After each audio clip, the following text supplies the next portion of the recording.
WhiskyJason here, whiskey from the viewpoint of an American over here in Germany tasting rare and exotic whiskey. And I have here the bottle Rebel. Rebel Yellow is no longer existent, it's just Rebel. It's a Kentucky straight bourbon whiskey finished in Tawny Port barrels. Limited edition, 45%. This is a Europe exclusive. Yay! I always love it when I can share bottles that only we in Europe have of bourbon. All right, so that is kind of cool. Now, this is, I think, the third release of Rebel with a European exclusive. We had a cognac. We now have the port here, and I forgot what the third one was. So sorry, forgive me. Whiskybase number 192625. We're talking about a price around 38, maybe 37 euros. So fairly consistent, not bad there. This did come out on the market in Europe, especially Germany, Netherlands, and so on, around October of 2021. Just getting around to actually opening the bottle and reviewing it. So what we have here is, according to one of the press releases that I have found, is we basically have here a nice little bottle of something that has a mash bill of 68% corn, 20% wheat, and 12% malted barley. Lexro took a 4-year-old product, not their own. They're not there yet. I was actually at Lexro in June of 2022 and visited them and did the distillery tour. What they're doing there is great, but the product that reaches Europe at the moment is not yet their juice. Talk about that in a second. This mash bill, 68-20-12, is exactly the same mash bill of Larceny from Heaven Hill. And basically most people do know that Rebel, Lexro, now owned together by MGP from Lawrenceburg, Indiana. They merged or were acquired, however you want to say that. And they just buy the Heaven Hill product and they finished it. Now, I'm not really sure of two things. One, I'm not sure if there was Tawny Port from Portugal or if they used not rightly declared named of Tawny Port from California.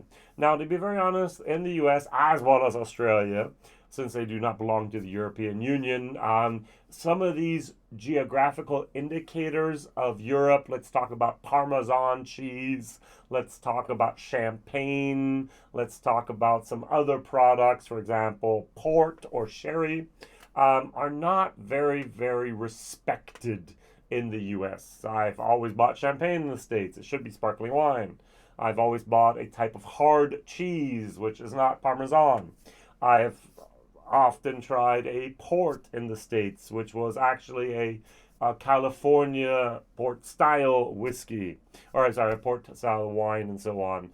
And I've had from Australia at least, a sherry, which was not made in Spain.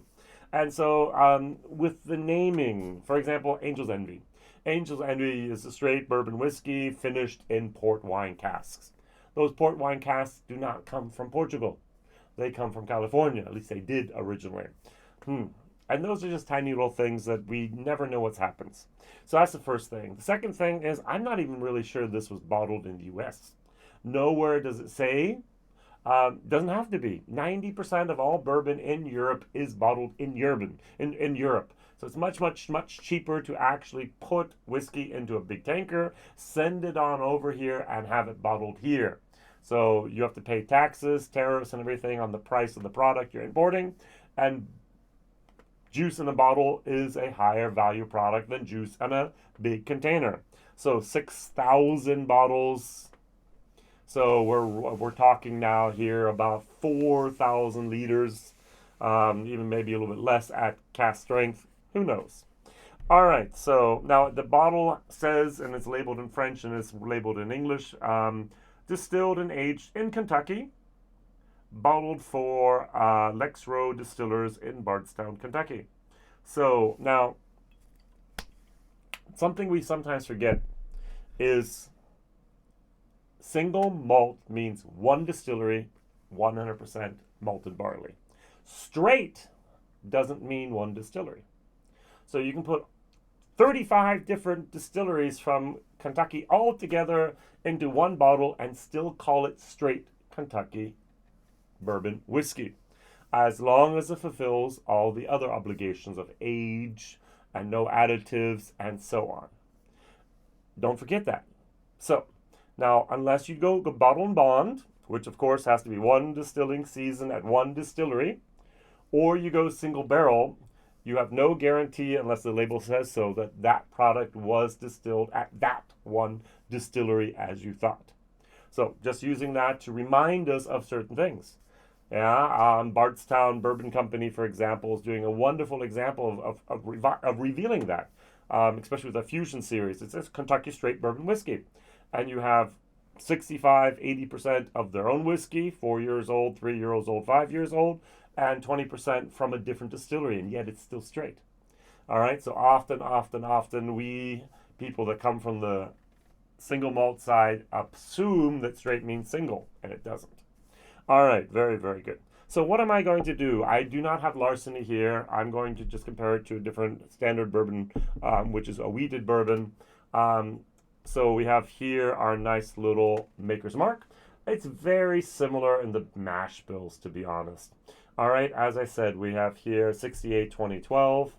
And if I go down to Maker's Mark here, I have 70, 16, 14. So we just switch 2% here and there. The biggest difference is this goes into the barrel at 125, entry proof. This goes in the barrel at 110. So that's going to make a lot of difference of how much water do we actually need to add to dilute it down to 45%. They're both 45s. This I can actually get over here in Europe. Sorry, I can get this over here in Germany at the moment for 22 euros. This is 37. So we're paying 15 euros more for this. All right, so what I'm going to do is I'm going to pour a tiny little bit, and then I'm going to actually review this a little bit and then pimp my Maker's Mark. Some of you are going to be disgusted. Some of you are going to be intrigued. Some of you are going to be confused in a moment. All right, so that's a great segue, isn't it? It's like, oh, cliffhanger, suspense, tension, suspense. All right, now on the nose, I do get a nice typical bourbon with some red berries and a tiny, tiny little bit of walnut. If I read here on the back, it says here, finished in Tawny Port barrels to add flavor notes of walnuts, hazelnuts, and dried fruits.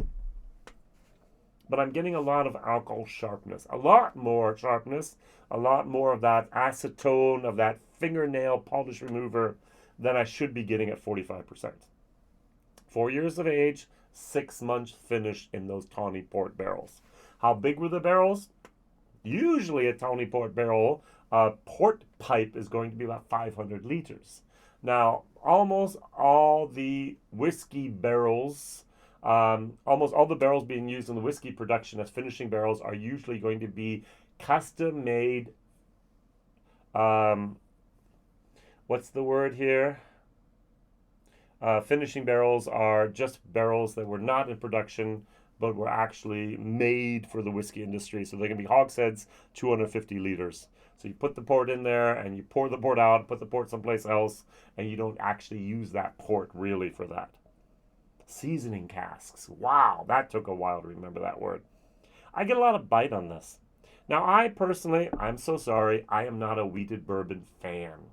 I will drink it. Sometimes I will really appreciate it. But if you give me the chance between a high rye bourbon and a wheated bourbon, I'm almost always going to gravitate towards that high rye.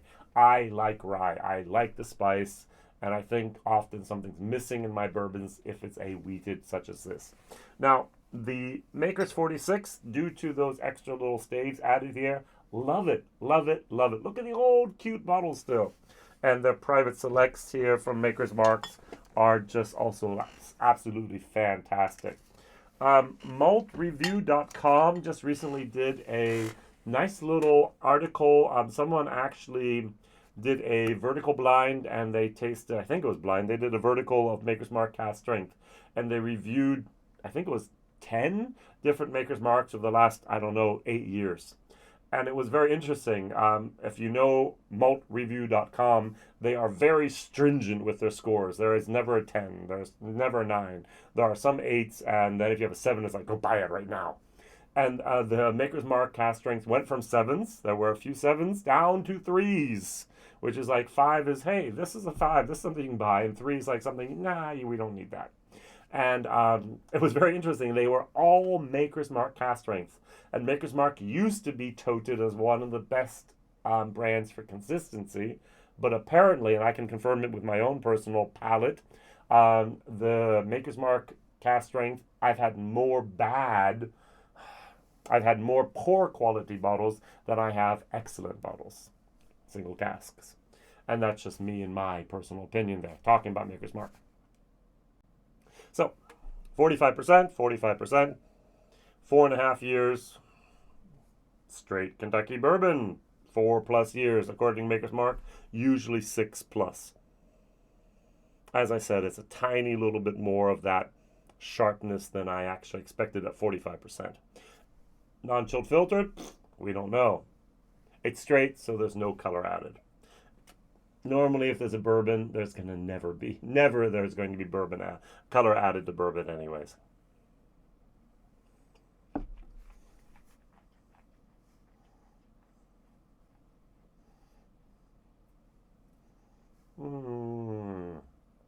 There is a certain burning sensation there that should not be there. This seems young. This seems hot. Now, the whole time I'm thinking, it's just like, okay, they put it through the normal Heaven's Hill, wonderful beer still, that column still. Heaven Hill has a doubler. They put it through that again, and then they put in the barrel at 125. I have the feeling that these are barrels that might not have been stored in the best location of a warehouse to actually have whiskey after 4 years to be perfect. It still seems young. I still have a lot of bite in here after the 4.5 years, basically, that I normally would not get from a good 4-year-old bourbon. It's okay, but it's not just doing it for me. Now let's go over here to my Maker's Mark.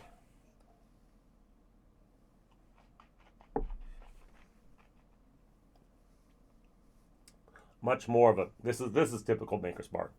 The least favorite of the Maker's Mark family at the moment.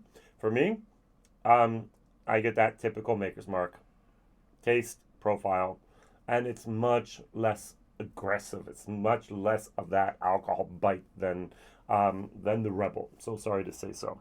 Now, what I'm going to do, as I said, I warned you in advance, and now you're going to be a little curious what's going to happen. I'm going to pull out something here, my typical port bottle. This I can buy over here in Germany for between 10 and 12 euros. There's a 15 euro difference between the two of these. This is a 19.5% Zanderman Vino de Porto, port wine from Portugal. Now, this is something that I like port. I love being in Portugal. I like port. I prefer a good Tawny to a ruby port, but that's okay. And this is not high-class port. This is basic bottom shelf port, okay? You can hardly get a cheaper bottle out there. But it's sufficient for what I'm going to do here and what I like. So this is my nice, instead of, I'm just using the cap of a sample bottle here. What I'm going to do is I'm just going to pour a tiny, tiny little bit in here. Okay, and what I'm going to do is I'm going to pour 1 drop of the port wine. That was 2 into my glass here. And what I'm going to try to do is I'm going to try to replicate a whiskey. All right, from the size, we're about the same. Even here was still darker. Now, I am negating the fact that this whiskey spent 6 entire months in port casks. All that wood influence is gone. So I do have the fruitiness of the port, and that's what I'm looking for here. All right, can I actually impart in my whiskey through a drop of port actually that flavor that I want? Would this be allowed in the whiskey industry and still call it straight? No. Basil Hayden had one bottle that they actually added 0.9% to it. Which bottle was it, Jason? So, basil. I did not like it. It was the dark rye, exactly. They actually added that dark. What did they add to it? So they added Canadian. They added Californian port wine to it, exactly.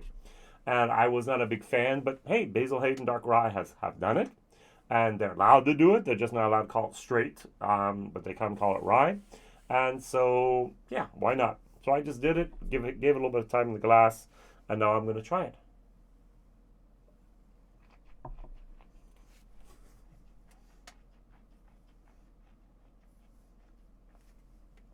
Now, to be very honest, this actually pimps my Maker's Mark to a next level. It adds a lot more of a flavor intensity as well as depth. There is that light berry moment going on there, that a little bit like a blackberry and a currant going on, almost like a black currant. And it actually adds a tiny little bit of a nuttiness. When I drink port, I never get nuttiness, but I get a light walnut moment going on here. Wonderful, wonderful. It takes that normal and just pushes up a little bit. Is it fair? Is it allowed? Is it something you should do? Well, I remember, I think it was 7 years ago, 6 years ago, I was in Ireland at a pub, and I do remember this guy just ordering a nice double of Paddy or whatever, a nice Irish whiskey. It could have been a Jameson, I don't know. And he actually asked, hey, don't forget my half of my teaspoon of port. And so they actually poured a half a teaspoon into his nice little glass. The other guy did a half a teaspoon of sherry. And they were both just absolutely happy with that. And it was like, wow, that's good. And for me, it's good. For others of you, it's going to be blasphemy. It's going to be heresy. It's going to be absolutely against all your ethical rules of drinking whiskey. But for me, it's actually a legitimate possibility at my home to play around and see what happens with a whiskey and get to know it a little bit better. Should manufacturers be doing this and people actually producing whiskey? No. Unless, of course, you put on the label. Unless, of course, you tell us. Hey, that's no problem if you're telling us. It might be just one of the things where you go, oh, that's yummy. That's good. Let's go for the taste. Let's chase that flavor profile. And many of us do like port, and many of us do like port in our whiskey. And there aren't that many whiskeys out there, and there's not that many American bourbons out there that actually do have a port finish. There are more and more coming. I have a Starlight, there's Angel's Envy, there's this Rebel, and I'm sure there's some others. But to be very honest, I would love to have more whiskey in a port cask.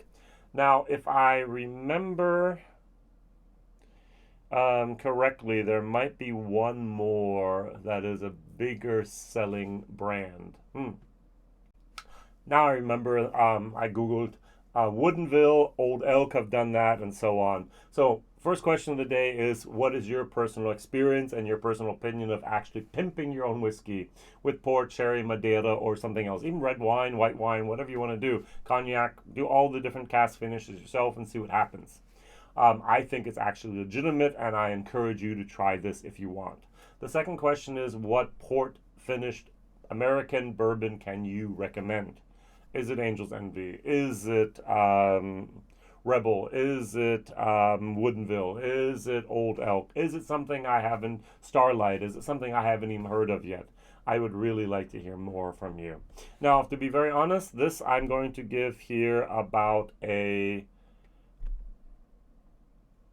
C-, and for the price, a C- as well. So I can buy this bottle and this bottle for the same price as that, and I can make something that actually is much, much more palatable, enjoyable, and unique than this for myself. Do I recommend doing it? I recommend trying it. All right, so WhiskyJason here, whiskey from the viewpoint of an American in Germany, tasting whiskey, reviewing it, and giving you ideas to enlarge your possibilities of enjoying whiskey the way you like it, how you like it, and when you like it. Cheers, all the best. Thank you very much for watching. Bye-bye.